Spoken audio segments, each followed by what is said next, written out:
I'm here in Beit Sahour, the traditional place for the shepherds' fields, and I'm sitting under an ancient olive tree that was planted before Christ was born. It says here in Luke chapter 2, verse 8, that night some shepherds were in the fields outside the village, guarding their flocks of sheep. Suddenly an angel of the Lord appeared among them, and the radiance of the Lord's glory surrounded them. They were terribly frightened, but the angel reassured them. "Don't be afraid," he said. "I bring you good news of great joy for everyone. The Savior, yes, the Messiah, the Lord, has been born tonight in Bethlehem, the city of David. And this is how you will recognize him. You will find a baby lying in a manger, wrapped snugly in strips of cloth." Suddenly the angel was joined by a vast host of others, the armies of heaven, praising God.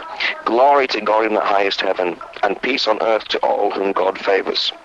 When the angels had returned to heaven, the shepherds said to each other, "Come on, let's go to Bethlehem. Let's see this wonderful thing that has happened, which the Lord has told us about." They ran to the village and found Mary and Joseph, and there was the baby lying in the manger. Then the angels told everyone what had happened and what the angels had said to them about this child. All who heard the shepherd's story were astonished, but Mary quietly treasured these things in her heart and thought about them often. The shepherds went back to the fields and flocks, glorifying and praising God for what the angels had told them, and because they had seen a child just as the angel had said. I'm here with Father Ignatious, a priest from the Shepherd's Monastery here in Beit Sahour. Now, Father Ignatius, what is Beit Sahour famous for?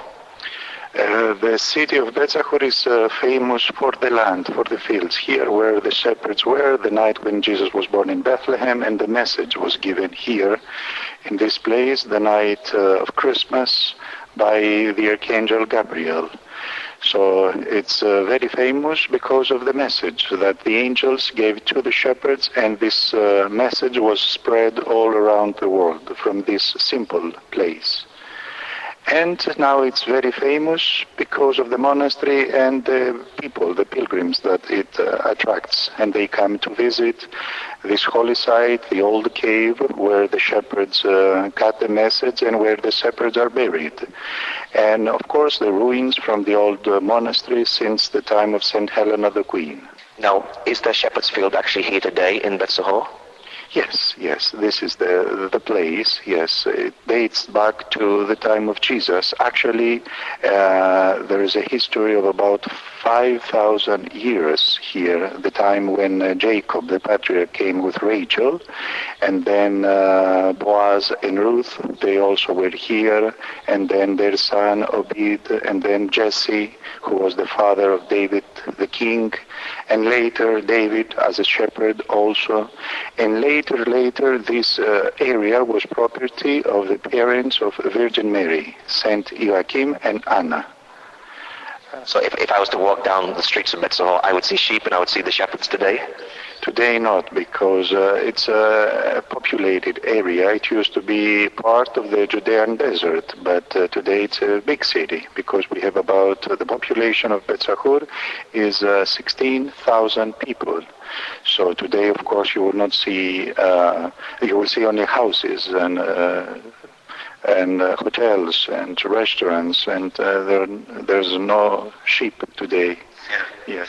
Now, the angel Gabriel came here to visit the shepherds, and the shepherds came from here, Beit Sahour, to Bethlehem. How far is Bethlehem from here, from Beit Sahour?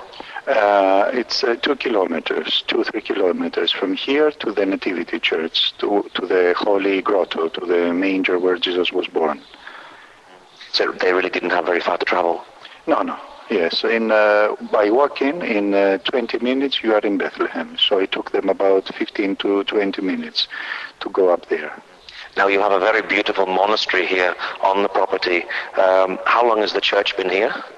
The new church where we are now, it was built the year 1985 and was officially opened by the Patriarch Diodorus the year 1989.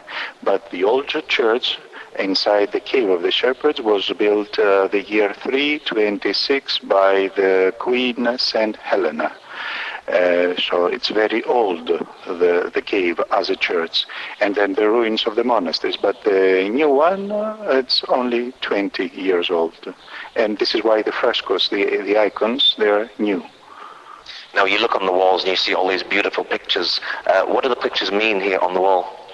Everything has been taken from the Bible, from the Old Testament, the New Testament.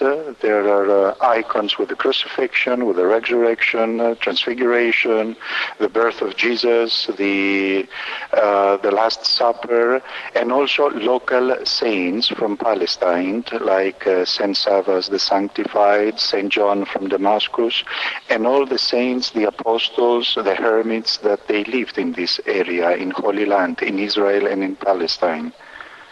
And still we continue. We have iconographers from Greece, and we try to finish the icon painting of the new church. Now you say you have remains of a church from the 5th century. What sort of things can you see down there archaeologically? For the visitor, for the tourist, the pilgrim that will visit here the area, he will visit first of all the new church here, and then we go down there to the cave, which was converted into a church by Saint Helena, the 4th century, and then it was built a very big monastery, and it had about 200 nuns. But the monastery was destroyed by the Persians the year 614. It was rebuilt again and renovated, and then became a monastery for monks. It was again destroyed and burned, the monastery, by the Arab invasion, the 7th century, and then it was rebuilt again, but it was destroyed completely by the Crusaders. So from the 12th century until the year 1971, here the only church that existed, it was the old church of St. Helena, but it was used for prayers by the local people here, by the Arab Greek Orthodox people, who are the flock of the Greek Orthodox Patriarchate of Jerusalem. Have you had any archaeological finds here? Yes, the year 1982, Father Seraphim, who was the superior of St. Sabas Monastery, brought here Mr. Vasilios Jaferis, who's responsible for the Rockefeller Museum in Jerusalem, and they started that time excavations for 5 years. So they find ruins from all these monasteries, from the 4th century, 5th, 6th, 7th century, a huge church that it was built by Justinian, the emperor, and another church, ruins from another church, which was built by Saint Modestos, Patriarch of Jerusalem, mosaics also, and signs, but in old Greek language written from the 5th century and 7th century, ruins from the Tower of the Flocks, that it is referred in the book of Genesis in the Bible, and ruins from the cells, the rooms from all these monasteries, from all these centuries. So it's a great history, too many ruins from different years and centuries up to date. Now you also have a garden here with many olive trees in. Do many of those olive trees date back for a long time? We have about 200 olive trees, but some of them, they are 2,100 years old, which means that they were planted, these olive trees, before the birth of Jesus.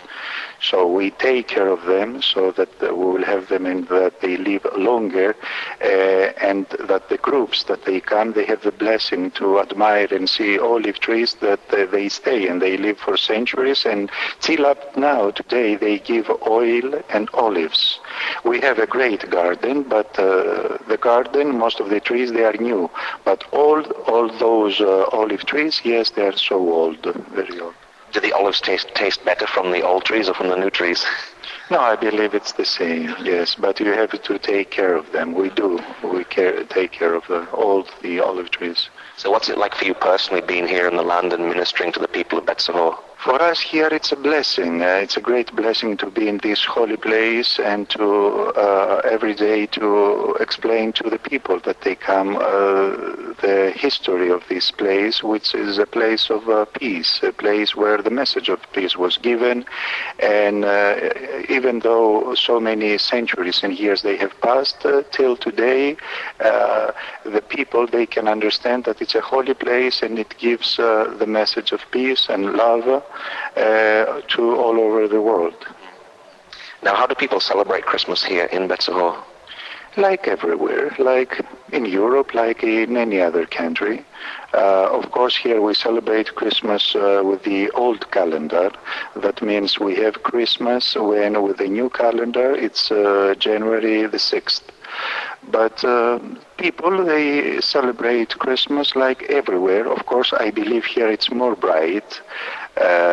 People, they understand and they feel more joy, happiness, because they celebrate Christmas so near to Bethlehem, where Jesus was born.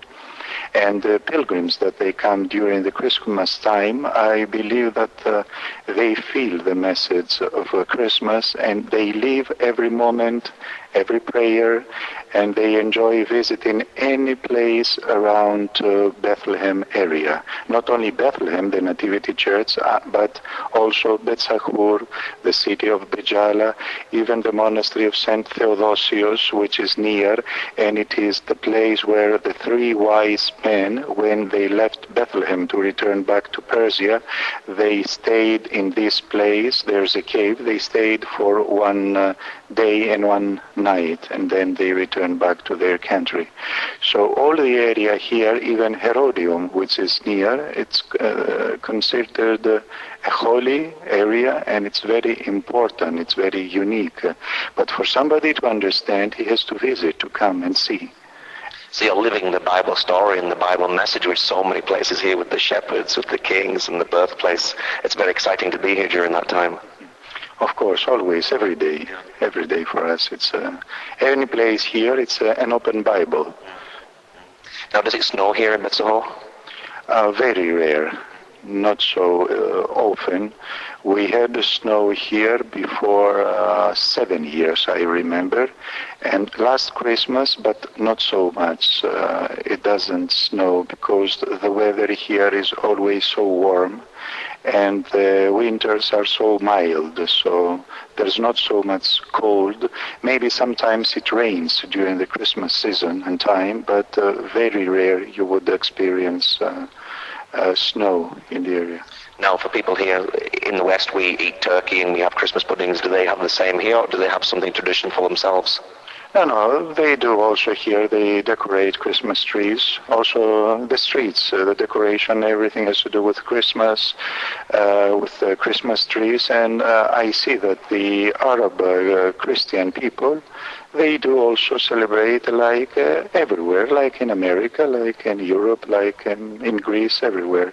They follow the same customs and the way of celebrations. So what's your prayer for the people of Beit Sahour here this Christmas time?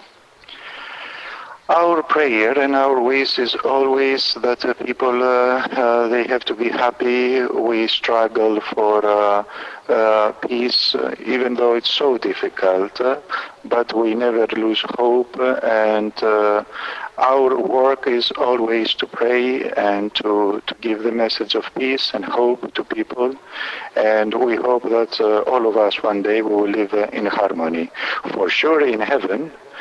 But also we want all those years that we will live here on earth, that our life will become better and better, and especially for the people that they live here in Holy Land, which is so difficult because of the unemployment, no work.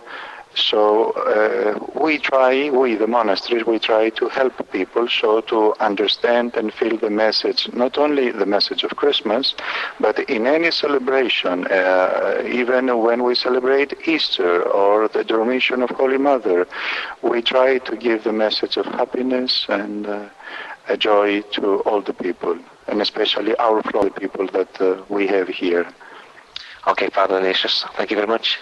You are welcome. God will be with you. God bless you. And I wish to all of you to have the blessing and the opportunity one day to visit Holy Land, to visit Jerusalem, to visit all the holy sites, and especially Bethlehem.